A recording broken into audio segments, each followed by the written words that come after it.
Hey everyone, I'm Kristen, the cross-stitching runner, and welcome to my channel. I want to say a big hello and welcome to all new and returning viewers, and if by chance you've stumbled across this channel is all about cross-stitch with a bit of life stuff thrown in. And before I get into the things that I've been working on since we last caught up, I just want to acknowledge that the visual quality of this video may not be great. I've been experiencing some technical difficulties with the camera that I normally use, and it's something that's going to take a bit longer than I've anticipated to try and figure out what that problem is. So I just want to say thank you in advance for bearing with me if the images coming through are a bit more pixelated than normal and that the lighting isn't fantastic. So with all of that, let's get into what's been happening over the last week and the stitching that I've been doing. So today is Saturday the 18th of October. It's been about a week and a half since we've moved back from Wollongong, and today hay fever has embraced me and welcomed me back to Canberra. I have taken some medication to try and relieve the symptoms that I'm currently experiencing and reduce the severity of the rest of the day, noting that it is nearly 8 o'clock in the morning and it will hopefully be all good once the medication fully kicks in. Okay, so I was really hoping to be able to get a lot more stitching done than I had since we last caught up.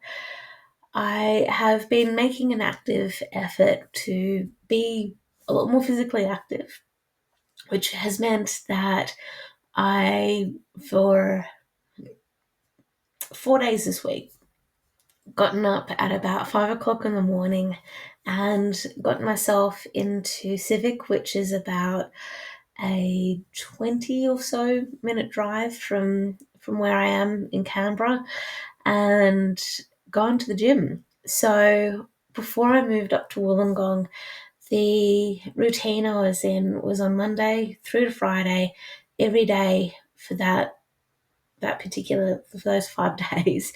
I would be up at 5 in the morning with the aim of getting to the gym just before 6 o'clock so I could do a warm up and then attend a group session.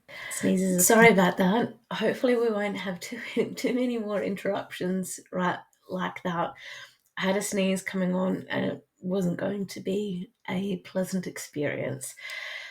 With all of that said, I have been making an effort to get into Civic, as I was mentioning, about a 20-minute drive or so between here, where I am, and Civic, which is the centre of Canberra. And yeah, it was a routine that I had going before I moved up to Wollongong. I fell out of that habit because it was just different. Anyway, I'm glad that I'm slowly getting back into that routine. It is a little bit of a different routine now because the classes are now only held Mondays, Wednesdays, and Fridays. It has been so weird going back to the gym again in terms of I have been going to the gym at Wollongong, but it's different coming back to my home gym, so to speak, because there's still some familiar faces, but there's also a lot of new faces, which is okay. And it is so much quieter at the Civic Gym because there's a lot of construction going on at the moment. We've got the light rail going into its second stage of construction, where it currently travels between Gungahlin Town Centre and Civic, which is the north side of Canberra. And then what the second stage of construction is for it to travel from Civic across Lake Burley Griffin and heading south towards Woden and hopefully eventually towards Tuggeranong, which is the far south side of Canberra, and it's just making life uncomfortable at the moment for many people who live and work in the area of Civic and are needing to travel around and do what it is. That said, it is going to be a lot better, hopefully, travel wise, to enable people to get around a little bit and do what they need to do. So, with that in mind, it has meant that there are some road closures, some car parks are being closed, partly to help with the construction of the light rail. And then there's also going to be new buildings going up, which I only learned quite recently that was going to be happening. But I think that might have been recent news for many people here in Canberra. So uh, the really cool thing is that Canberra's going to be getting a lyric theatre, and that could be quite interesting because up up in Sydney they've got a lyric theatre that is within the same vicinity or building of the Star Casino in Sydney, and that was where I'd gone to watch MJ the musical. So, with all of that in mind, eventually in the next few years, when the Lyric Theatre here in Canberra gets built and finished and so forth, that could mean we get some really cool productions coming. Not that I'm really big on theatre productions or anything like that. It could just mean something new and different for Canberra, and we start to shed a bit more of that Canberra's boring, it's all full of politicians and public servants and meh. That said, it means that Canberra sort of gets to remain a kind of bush capital and all the rest. But that's by the by. I could ramble on quite a lot about all of that because it's my hometown. I love Canberra. Now, let's get back into the actual cross stitch side of things because that's what we're here for. And I have 3 projects to share with you, one of which is a start and a finish. I'd spent about 3 days on it, and I'm happy with how it's turned out. I'm looking forward to figuring out how I'm going to fully finish it. I'm in a couple of headspaces for how that's going to work, so we'll wait and see how time goes on. So let's get into it. So with this start and finish, it is from the Just Cross Stitch 2024 Halloween edition. I've already stitched 2 projects out of this, which is the cat Quaker and then this cute little bat. Now you have seen this cute little bat a few times with the Halloween Quaker. I also forgot, I have also stitched this cute little project as well. So the actual piece I stitched is called Magic Beans Cafe, and it was designed by Elizabeth Spurlock of Saving Grace's Fine Needle Arts. And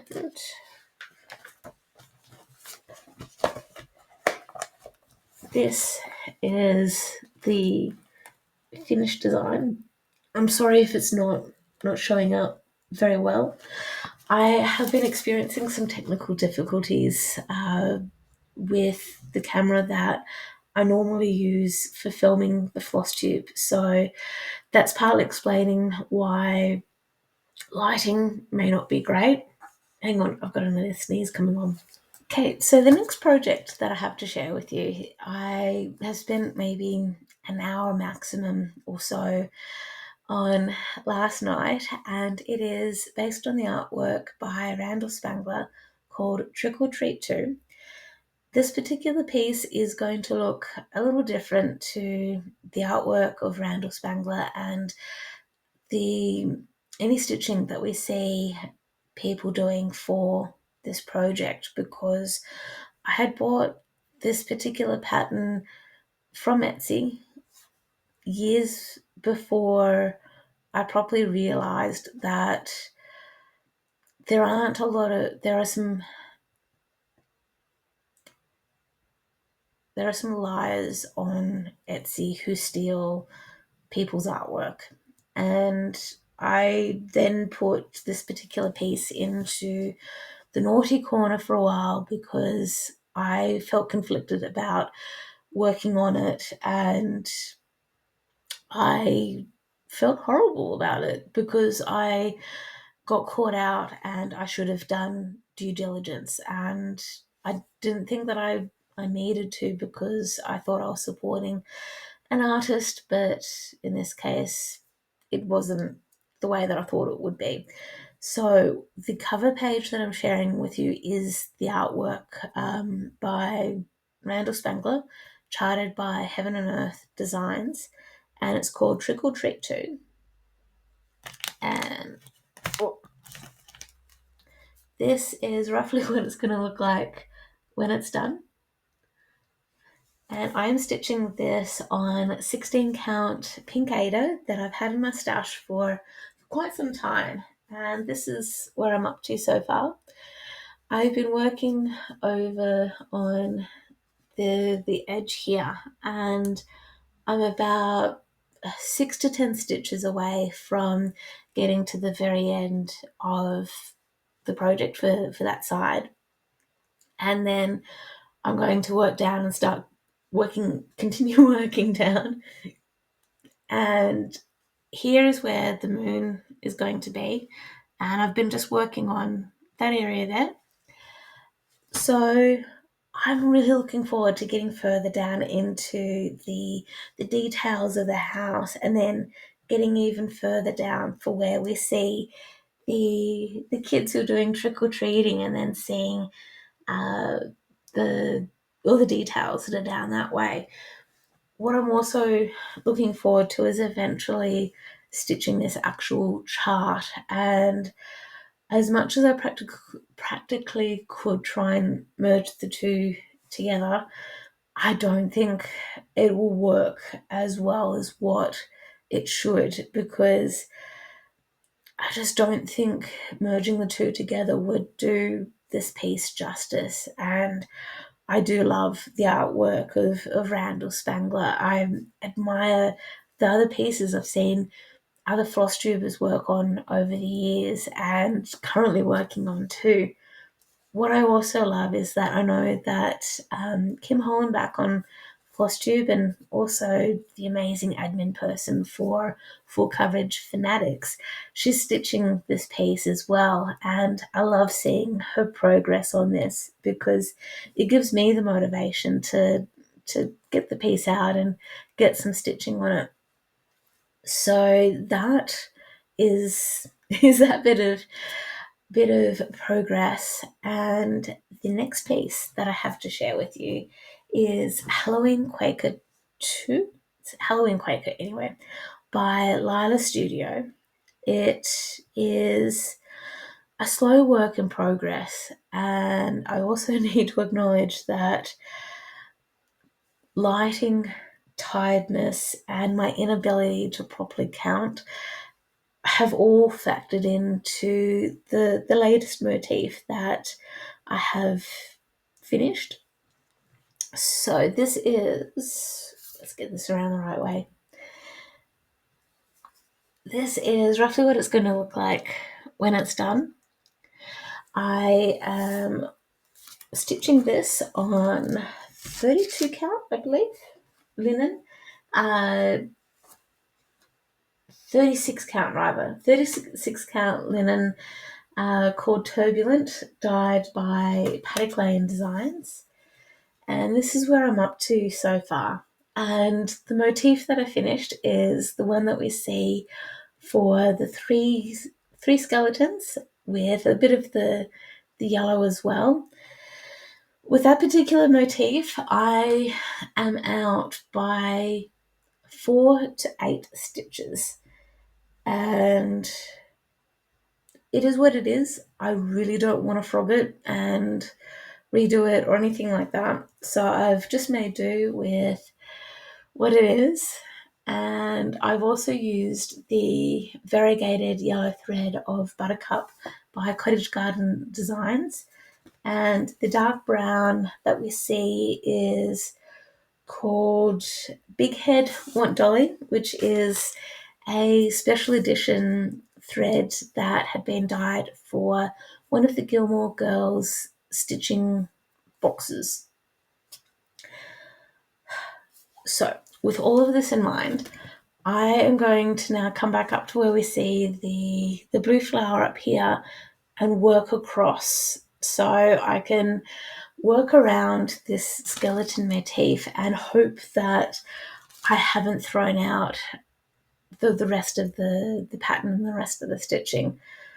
Fingers crossed, all goes well. Okay, so that is mostly it for the projects that I have been working on since we last caught up, and I feel bad that it's been a short episode, but sometimes short can be good because it reduces the amount of waffling that I'm doing. One project that I am super keen to make a start on is the Witchy Stitcher's Stephen King house, and this is the pattern of what it will look like when it's done. And I know that I've mentioned a few weeks ago that I'm also keen to stitch Stephen King house on, so I apologise for crinkling, the Pataclane Designs fabric that I bought. I think it'll be just something a bit different for this piece, and I'd like to think that for most of the colours it'll pop. I'm looking at the cover page though, and I'm not 100% sure of how Carrie's dress will be, how the colours for it will turn up on the fabric. We'll have to wait and see. I may need to make some personalizations with that one just to make sure that it stands out still and that we can see Carrie. We'll wait and see. Hopefully all goes well. With all that said and done, I aim to try and do a stitch along or rather stitch with me. Technology will be something a bit different and fun for me to work with and figure out how that will work. So next week could end up being a stitch with me. We'll wait and see. Again, thank you all so much for spending a bit of time with me and catching up on the stitching that I've been doing in the meantime, especially while I was working on the Magic Coffee Bean piece. I was binge watching Gilmore Girls and got through a majority of the 7th season, the last season, and I have watched the four movie things that were after the series of the 4 seasons of Gilmore Girls, and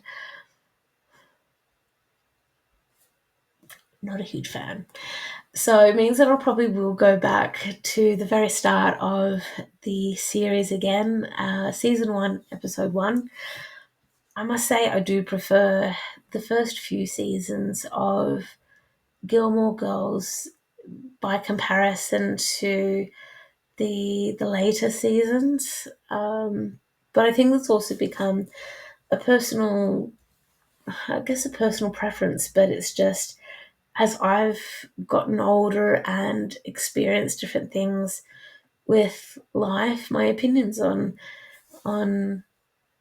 certain experiences in Gilmore Girls change a bit too. But anyway, I won't ramble on too much about that. I hope you all have a great day, happy stitching, and I will see you all next time. See ya.